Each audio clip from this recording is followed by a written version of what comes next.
Hi guys, it's Miss Talia. Welcome back to video number 2 on Intro to Triangle Congruency. Okay, so let's take a look at number 7.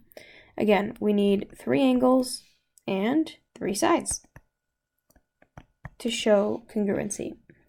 Alright, so the 3 angles. The first one, angle A, is congruent to angle E. As you can see by the tick marks and the green colors of the angles, they match. Angle 2, let's see. So remember, we cannot call that angle C because there's a few different angles. We have this angle, we have this angle, we have this angle right here, and this angle right here. We have 4 different angles, depending on how you see it. Okay, so in that case, we're going to call this ACD.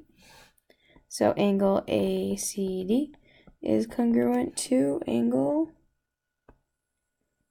ECB.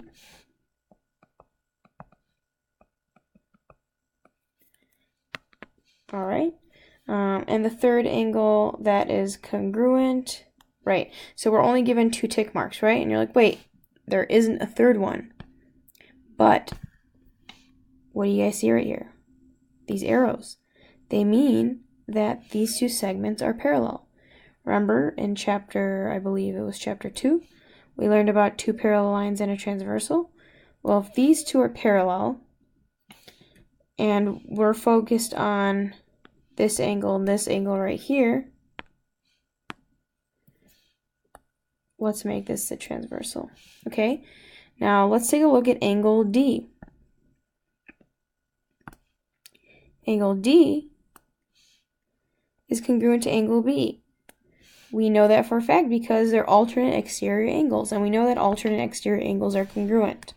So there you have it.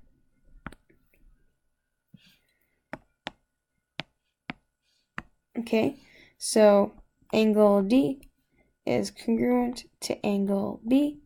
And why? Because alternate exterior angles are congruent. Okay, the 3 sides that are congruent, we have segment AC is congruent to segment EC. The second side with the 2 tick marks is segment DC is congruent to segment BC. And then the third side, AC, we just did DC, right? DC, BC. The third side, does it show any tick marks? No, it doesn't. It shows arrows. Those arrows symbolize 2 parallel segments, 2 parallel lines, but they do not say that they are congruent. So because we really have no way of figuring out they're congruent, we don't have enough information.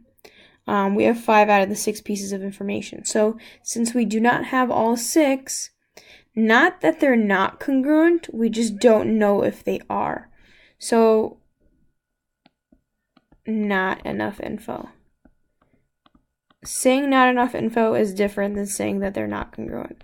We don't know if they're not congruent. We just know that we don't have enough information. Okay, and number 8, that's going to be a challenge. So what I'm going to have you guys do is try number 8 on your own. Let's see what you guys get. When we come to class, we'll come together and work on that problem on Thursday, because tomorrow we have an in-class activity. I hope you guys enjoyed my video. I hope it wasn't too long. And I hope you guys have a great evening or night. Take care.